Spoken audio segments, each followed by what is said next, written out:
Sir सहायक आचार्य राजनीति विज्ञान। आज की मेरी इस क्लास में आप सभी का स्वागत है। देखो साथियों, हमने इस क्लास से पूर्व की जो क्लास थी उनमें परंपरागत दृष्टिकोण और आधुनिक दृष्टिकोण राजनीति विज्ञान के इन दोनों दृष्टिकोणों का अध्ययन किया। इनकी विशेषताएं, कार्यक्षेत्र, प्रकृति, महत्व, आलोचना सभी का अध्ययन किया। अब हमारा आज का टॉपिक है राजनीति विज्ञान का परंपरागत एवं आधुनिक दृष्टिकोण में अंतर। देखो साथियों, राजनीति विज्ञान के अध्ययन के दो दृष्टिकोण प्रचलित हैं, परंपरागत दृष्टिकोण और आधुनिक दृष्टिकोण। हम राजनीति विज्ञान के अध्ययन को शुरुआत से ही देखें तो प्लेटो और अरस्तु के काल से ही राजनीति विज्ञान का अध्ययन किया जा रहा है। भारत में कौटिल्य, मनु, शुक्र, इनके टाइम से ही राजनीति का अध्ययन हम देख रहे हैं। हम ये देख रहे हैं कि राजनीति विज्ञान में जो प्राचीन समय में राजनीति का अध्ययन किया जाता रहा है, चाहे भारत में या पाश्चात्य देशों में या अलग अन्य देशों में, इन सब में एक मूल्य परक दृष्टिकोण की, मूल्य परक उपागम की एक प्रधानता रही है। इसीलिए जो परंपरागत दृष्टिकोण है राजनीति विज्ञान का, उसको मानपरक दृष्टिकोण कहा जाता है, और राजनीति विज्ञान का जो आधुनिक दृष्टिकोण है उसको हम तथ्यपरक दृष्टिकोण कहते हैं। क्योंकि राजनीति विज्ञान का जो आधुनिक दृष्टिकोण है उसके अंतर्गत वैज्ञानिकता का ज़्यादा बोलबाला था, तथ्यों का बोलबाला था, वैज्ञानिक पद्धतियों का बोलबाला था, और जो परंपरागत दृष्टिकोण है उसमें आदर्श, कल्पना, इन सारी चीज़ों की ज़्यादा अधिकता थी। देखो साथियों, प्रमुख विचारक हैं एंड्रयू हैकर। इन्होंने अपनी पुस्तक लिखी पॉलिटिकल थ्योरी। पॉलिटिकल थ्योरी में इन्होंने राजनीति विज्ञान को अध्ययन की दृष्टि से दो उपागमों में विभाजित किया है, परंपरागत राजनीति विज्ञान और आधुनिक राजनीति विज्ञान। वो ये कहते हैं कि राजनीति विज्ञान के अंतर्गत जब परंपरागत मान्यताओं के संदर्भ में अध्ययन किया जाता है तो परंपरागत राजनीति विज्ञान कहा जाता है, और जब आधुनिक मान्यताओं के संदर्भ में हम राजनीति का अध्ययन करते हैं तो इसे आधुनिक राजनीति विज्ञान कहा जाता है। देखो साथियों, हम ये देखते हैं कि लगभग इसका हम कालक्रम निर्धारित करेंगे, परंपरागत राजनीति विज्ञान कब तक है और आधुनिक राजनीति विज्ञान कब से स्टार्ट हुआ है, तो इसकी कोई डेट लाइन नहीं हो सकती, इसकी कोई एक निश्चित तिथि नहीं है कि इस तिथि को परंपरागत राजनीति विज्ञान खत्म हो गया था और आधुनिक राजनीति विज्ञान स्टार्ट हो गया था। मोटे तौर पर हम ये देख सकते हैं कि 20वीं शताब्दी के पूर्वार्ध में ये दोनों धाराएं, मानपरक एवं तथ्यपरक अथवा परंपरागत दृष्टिकोण एवं आधुनिक दृष्टिकोण, लगभग दोनों धाराएं साथ साथ चली हैं, दोनों साथ साथ रही हैं। द्वितीय विश्व युद्ध के बाद अर्थात 20वीं सदी के उत्तरार्ध में हमने ये देखा कि राजनीति विज्ञान में एक आधुनिकता का बोलबाला ज़्यादा आया। द्वितीय विश्व युद्ध के बाद अंतःअनुशासनात्मक अध्ययन पद्धति आई, अन्य जो सामाजिक विज्ञान हैं उनमें भी वैज्ञानिकता का बोलबाला हुआ, सांख्यिकी पद्धति आई, गणितीय पद्धति आई, विश्लेषण के नए तरीके आए, नई अध्ययन पद्धति आई। तो ये सब द्वितीय विश्व युद्ध के बाद जो परिवर्तन हुआ, एक तरह से जो व्यवहारवादी क्रांति हुई, इस व्यवहारवादी क्रांति के उदय के साथ ही राजनीति विज्ञान के अंतर्गत एक नवीन शब्दावली का समावेश हुआ, नवीन तकनीकों का समावेश हुआ, नवीन शोध पद्धतियां आई। इन सब के परिणाम स्वरूप एक आधुनिक दृष्टिकोण पैदा हुआ जिसने तथ्यों पर ज़्यादा जोर दिया, जिसने राजनीति विज्ञान को विज्ञान बनाने की दिशा में ज़्यादा बेहतर कार्य किया।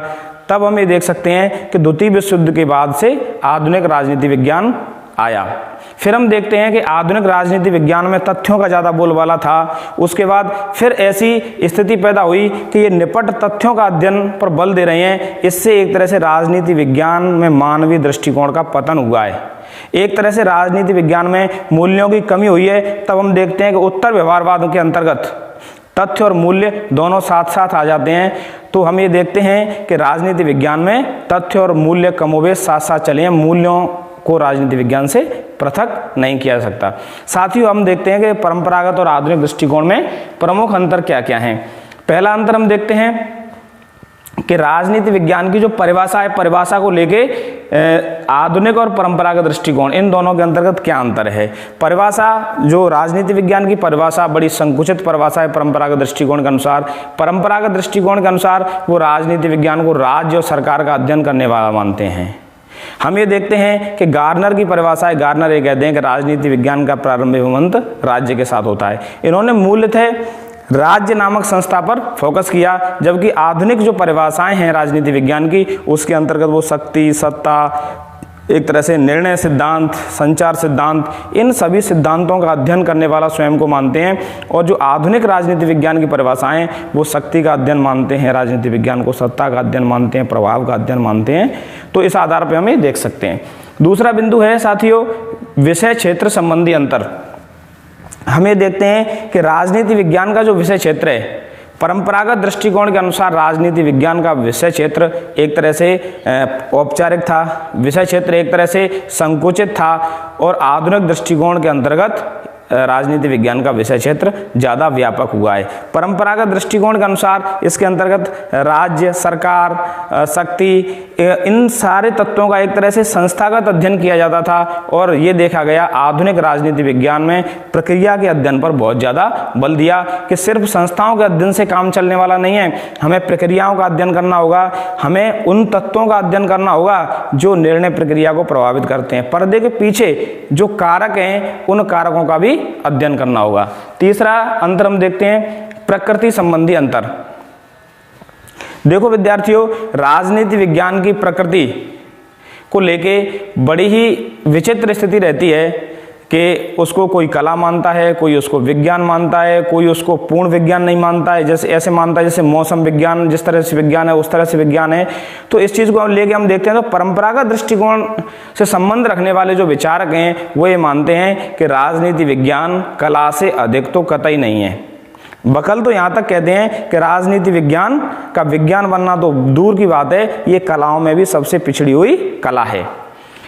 दूसरी बात हम देखते हैं जो आधुनिक दृष्टिकोण वाले विचारक हैं वो राजनीति विज्ञान को विज्ञान की तरफ ले जाते हैं। वो ये कहते हैं कि राजनीति विज्ञान एक ऐसा विज्ञान है जो एक तरह से श्रेष्ठ जीवन के लिए शासन प्रणालियों से संबंध रखने वाला है, जो मानव को श्रेष्ठ बनाने वाला है, जो मानवीय सभ्यता को सुरक्षित रखने वाला है, वो विज्ञान है राजनीति विज्ञान।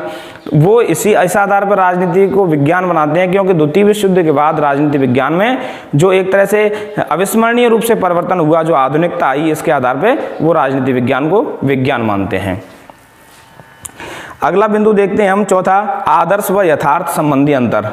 बिल्कुल स्पष्ट है, राजनीति विज्ञान का जो परंपरागत दृष्टिकोण है वो एक आदर्शवादी दृष्टिकोण है, कल्पनात्मक दृष्टिकोण है, और वो एक तरह से आदर्शों पर ज़्यादा जोर देता है, वो क्या होना चाहिए पर जोर देता है। और राजनीति विज्ञान का आधुनिक दृष्टिकोण है वो एक तरह से यथार्थवादी अध्ययन है, वो अध्ययन व्यवहारिक अध्ययन है, वो व्यवहारवादी अध्ययन है, वो वास्तविक अध्ययन है, वो तथ्यपरक अध्ययन है, वो वैज्ञानिक अध्ययन है। अगला बिंदु देखते हैं हम अध्ययन पद्धति संबंधी अंतर। देखो साथियों, राजनीति विज्ञान की जो अध्ययन पद्धतियां हैं उसमें हम ये देखते हैं कि जो परंपरागत दृष्टिकोण की अध्ययन पद्धतियां हैं वो अलग अध्ययन पद्धतियां हैं और आधुनिक दृष्टिकोण की अलग हैं। परंपरागत दृष्टिकोण की जो अध्ययन पद्धतियां हैं वो एक तरह से मानकात्मक अध्ययन पद्धति हैं, वो एक तरह से मूल्यों पर ज़्यादा जोर देने वाली अध्ययन पद्धति हैं, जो एक तरह से अतुलनात्मक अध्ययन पद्धति हैं, और ऐतिहासिक, वर्णनात्मक, दार्शनिक, ये जो अध्ययन पद्धति हैं जो परंपरागत दृष्टिकोण से संबंध रखती हैं। और दूसरी तरफ आधुनिक दृष्टिकोण से संबंध रखने वाली अध्ययन पद्धति वैज्ञानिक, तुलनात्मक, विश्लेषणात्मक, सांख्यिकीय, गणितीय, तकनीकी पर ज़्यादा जोर देने वाली जो अध्ययन पद्धति हैं वो आधुनिक राजनीति विज्ञान की हैं। अगला अंतर हम देखते हैं मूल्यों के अध्ययन संबंधी अंतर। राजनीति विज्ञान में मूल्यों का बड़ा महत्व रहा है, परंपरागत दृष्टिकोण के अंतर्गत मूल्यों की प्रधानता रही है। हम ये देखते हैं प्लेटो के काल से ही कि वहाँ निगमनात्मक अध्ययन पद्धति एवं मूल्य संबंधी बातों पर ज़्यादा ध्यान दिया गया। हम ये देखते हैं प्लेटो की पुस्तक रिपब्लिक में जो आदर्श राज्य का चित्रण किया गया है, आदर्श राज्य में एक तरह से वो यही स्थिति है कि क्या होना चाहिए, आदर्श राज्य कैसा होना चाहिए, आदर्श राजा कैसा होना चाहिए, राज्य की जनसंख्या, शासन पद्धति, राज्य की पूरी संरचना, एक संपूर्ण व्यवस्था दर्शन दिया है प्लेटो ने अपनी पुस्तक में। तो वो किस प्रकार का होना चाहिए, भले ही वो वास्तविक रूप में नहीं हो कहीं, न भविष्य में हो पाए, लेकिन वो एक मानक तो है। तो ये मानकात्मक जो तथ्य हैं उन पर ज़्यादा जोर देते हैं, मूल्यों पर ज़्यादा जोर देते हैं। जबकि हम ये देखते हैं कि जो आधुनिक दृष्टिकोण संबंध रखता है वो एक तरह से मूल्य निरपेक्ष अध्ययन से संबंध रखता है। वो इस बात से ताल्लुकात रखते हैं कि जो अध्ययन है वो मूल्य निरपेक्ष होने चाहिए। जो भी शोधकर्ता हैं, जो भी अध्येता हैं, वो अपने अध्ययन में अपने व्यक्तिगत मूल्यों का समावेश नहीं करें, व्यक्तिगत मूल्यों को अपने अध्ययन से बिल्कुल पृथक रखें। वो इस प्रकार अध्ययन करें, वो अध्ययन तथ्यपरक होना चाहिए, वैज्ञानिक दृष्टि से होना चाहिए, उसमें अध्ययन पद्धति वैज्ञानिक होनी चाहिए, शोध के लिए जो प्रयुक्त उपकरण है वो उपकरण वैज्ञानिक होने चाहिए, कहीं से भी मूल्यों का मिश्रण नहीं होना चाहिए। हालांकि बाद में जाके इस चीज़ की कमी हमारे सामने आई। अगला बिंदु देखते हैं हम, उद्देश्यों संबंधी अंतर। जो राजनीति विज्ञान के अध्ययन का उद्देश्य है, उद्देश्यों के संबंध में भी परंपरागत दृष्टिकोण एवं आधुनिक दृष्टिकोण में स्पष्ट अंतर देखा जा सकता है। जहां परंपरागत दृष्टिकोण से संबंध रखने वाले विचारक व्यक्ति का या राजनीति विज्ञान का उद्देश्य मानते हैं कि श्रेष्ठ जीवन की प्राप्ति, सद्जीवन की प्राप्ति। ये कहते हैं यूनानी विचारक कि राज्य सद्जीवन की प्राप्ति के लिए बना हुआ है, सद्जीवन के लिए राज्य अस्तित्व में आया है, राज्य व्यक्ति के जीवन को श्रेष्ठ बनाने के लिए पैदा हुआ है। दूसरी ओर आधुनिक राजनीति विज्ञान का ये उद्देश्य है कि राजनीति विज्ञान को कैसे वैज्ञानिक बनाया जाए, राजनीति विज्ञान की विषय का कैसे विकास किया जाए, राजनीति विज्ञान को कैसे उन्नत बनाया जाए, एक तरह से ज्ञान के लिए ज्ञान की प्राप्ति किस प्रकार की जाए, ये आधुनिक राजनीति विज्ञान का उद्देश्य है। देखो साथियों, दोनों परंपरागत एवं आधुनिक दोनों दृष्टिकोणों में तमाम अंतर होने के बावजूद भी ये दृष्टिकोण परस्पर विरोधी न होकर एक दूसरे के पूरक हैं। ये विरोधी नहीं हो सकते, इसीलिए नहीं हो सकते क्योंकि इन दोनों को हम उत्तर व्यवहारवाद में साथ साथ देख सकते हैं। उत्तर व्यवहारवाद में परंपरागतता और आधुनिकता दोनों साथ साथ चल रही हैं। हमने आधुनिक दृष्टिकोण के अंतर्गत ये देखा, जब व्यवहारवादी क्रांति आई, तथ्यों का ज़्यादा बोलबाला था, तो हमारे अध्ययन ज़्यादा तथ्यपरक हो गए और वो हमारे समाज की वास्तविक समस्याओं का निदान नहीं कर पा रहे थे। तब इसकी तमाम आलोचना हुई, मूल्य वापस आए। अब उत्तर व्यवहारवाद में तथ्यों के साथ साथ मूल्य भी जुड़ गए हैं। अतः हम ये कह सकते हैं परंपरागत और आधुनिक दृष्टिकोण दोनों एक दूसरे के विरोधी न होकर पूरक हैं।